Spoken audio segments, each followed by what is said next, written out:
Hello everyone, I am Sierra Shockey and I will be discussing the disease detective, also known as an epidemiologist. Let's go ahead and dive right in. Okay, so what exactly is an epidemiologist or disease detective? Let's take a look into what the epidemiologist does. An epidemiologist works in the public health system. They work on issues and solutions for the whole community, whether that community is local, city, state, nation, or even global. They specifically research the causes and patterns of diseases in humans. This research is not limited to infectious diseases, like many initially think. It includes chronic diseases as well. It also encompasses environmental and occupational diseases in nature, as well as oral and mental health.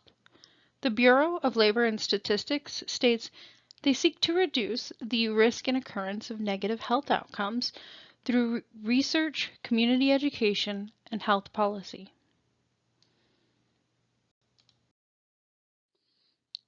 The work life of the epidemiologist is varied depending on the employer. Locations they can work include hospitals, health departments / the CDC, and universities or research institutions.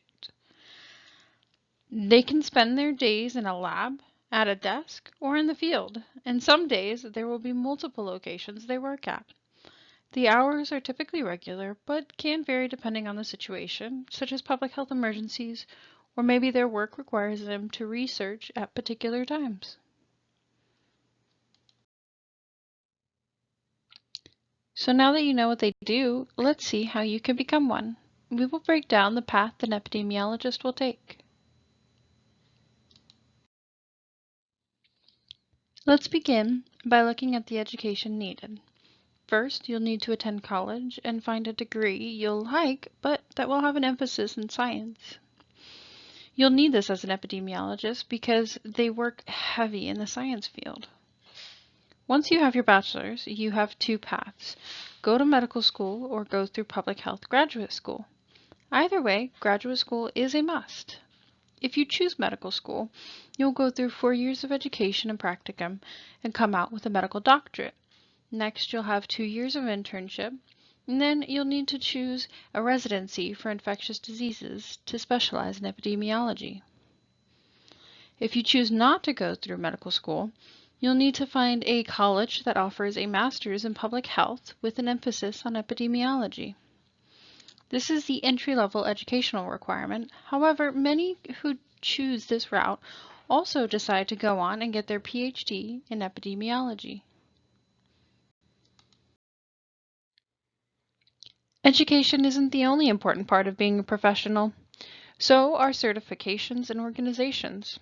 For an epidemiologist, the certification in infection control given by the Certification Board of Infection Control and Epidemiology is important. This certification is given once you pass an exam to prove you have the required knowledge and can apply the principles of infection control, which is important for the epidemiologist. An important organization for this position would be the American College of Epidemiology. This is one of several that an epidemiologist can join, but is one of the most universal. Skills are also an important thing to consider when becoming an epidemiologist. In epidemiology, as you look at the greater population and the distribution of disease among them, you need to be able to handle data and be able to decipher it. You also should be decent at statistics, because when evaluating the spread of disease or the prominence of them, you need to provide statistics. Critical thinking is highly important for this job. You have to be able to see the data, organize it, but also apply it. If you can't apply the data, then it's just a bunch of numbers. Understanding the medical and biological processes are helpful. When studying diseases, you need to be able to distinguish from one disease to the next. And so understanding the medical process and how the disease will affect the human body are important. You also need to understand how the disease affects the biology of the human body so that you can find ways to cure or counteract them. Lastly, details are important in this field. As illustrated before, you will be handling a vast amount of numbers and data, so you need to be detail-oriented when dealing with them. So why would someone want this job? What is the good and bad of being an epidemiologist? Well, let's start with the bad. The first con of being an epidemiologist is the long or irregular working hours, as we already discussed. Another drawback for some is that it requires an extensive amount of knowledge and skill. Working as an epidemiologist, you also increase your risk of contracting diseases. Being so you will be studying them, you increase your exposure and thereby increase your likelihood of contracting them. Lastly, the job has high pressure and stress. There are lives on the line, and the epidemiologist may be the only one able to help. This can be a very daunting task. Okay, hopefully I haven't scared you away from it just yet. Let's talk about the pros of this job. Being an epidemiologist, you can find a great amount of self-satisfaction in your job. This is the flip side of the high pressure. When you're able to figure out the disease and help a vast amount of people, you save their lives. This is highly rewarding. Along those lines, you get to help others. The position also pays well, which is an incentive for many.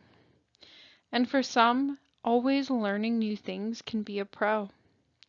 Lastly, you get to solve puzzles all day, and you get the awesome title of disease detective. All right, let's recap.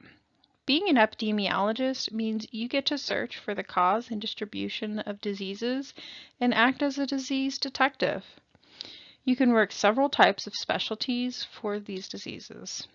Your location is varied based on who you work for, and you work the typical hours, but you may need to work more hours or at odd times. A master's is the entry-level degree. However, many have a doctorate, either in medicine or epidemiology. The important things to know for being an epidemiologist is that organizations and certifications are important. Consider your skills because you'll need to be good in medicine and statistics. It is a very stressful, high-pressure job, and there's an increased chance of contracting the diseases you study. However, you can make good money and find self-satisfaction in your work by helping others. Thank you for joining me today, and I hope you learned a little about epidemiology and why this job is nicknamed the disease detective. Have a wonderful day.